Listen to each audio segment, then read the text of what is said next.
સુંદરકાંડ. સુંદરકાંડનો મુખ્ય નાયક કોણ? હનુમાનજી. અને હનુમાનજી માટે સ્પેશિયલ શબ્દ વપરાય છે રામદૂત. રામદૂત રામના દૂત છે. રામ જે કે એ જ સાચું માને છે. રામના દૂત છે. બીજું શું થયું? હનુમાન મહંમદ ના પડી? કંઈ બીજું થાય છે?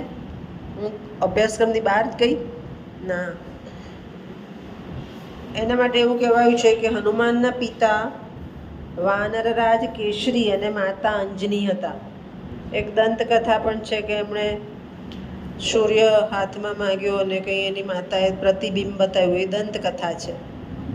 પણ હનુ એટલે દાઢી.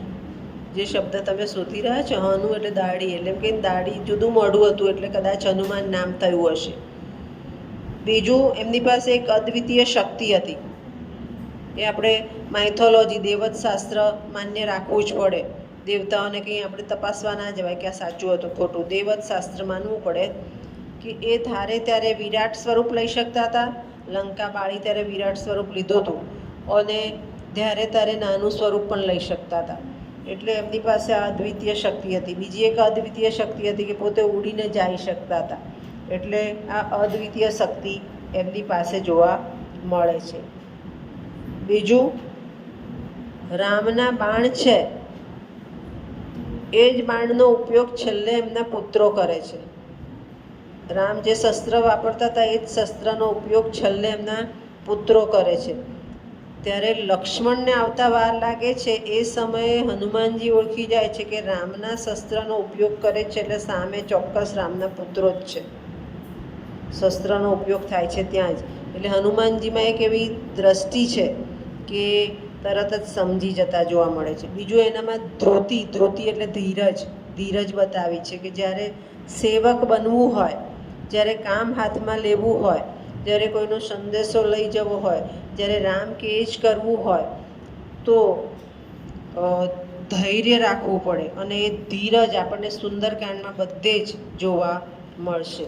અને આ હનુમાનજીનું પાત્ર કેવું છે તો એનામાં એક દ્રષ્ટિ પણ છે. મેં કીધું એમ કે જે શસ્ત્રનો ઉપયોગ રામે કર્યો તો એ સામે થવા માંડ્યો તો અશ્વમેઘ યજ્ઞ વખતે તો એ સમજી ગયા કે સામે એમના પુત્રો જ ઊભા છે. એટલે એમની એક મતિ બુદ્ધિ એક વિશેષ પ્રકારની બુદ્ધિ હતી. લક્ષ્મણ જ્યારે મૂર્છિત થાય છે ત્યારે પણ એમની પાસે ઔષધિ મંગાવવામાં આવે છે તો એ ઔષધિ સુધી પણ પહોંચી જાય છે. પણ કઈ ઔષધિ લઈ જવી એ ખબર પડતી નથી એટલે આખી ઔષધિનો લઈને આવે છે. એટલે એની પાસે એક વિશિષ્ટ પ્રકારની બુદ્ધિમત્તા જોવા મળે છે. અને દેશ અને કાળને સમજવાવાળા છે કે જ્યારે રાવણની સભામાં એને દૂત બનીને આવ્યો છે અને હાંસી થાય છે તો દેશ અને કાળ સમજે છે કે અહીંયા હું હવે એકલો જ છું અને જો અહીંયા હું બધા જોડે વિરોધ કરવા જઈશ તો નહીં પહોંચી વળું. એટલે પોતે પોતાનું વિરાટ સ્વરૂપ લે છે અને પોતે પોતાનું પૂંછડાને મોટું બનાવી દે છે. એટલે દેશ અને કાળને સમજીને આગળ જવાવાળા હનુમાનજી જોવા મળે છે. મુખ્ય પાત્ર સુંદરકાંડનું કોણ છે?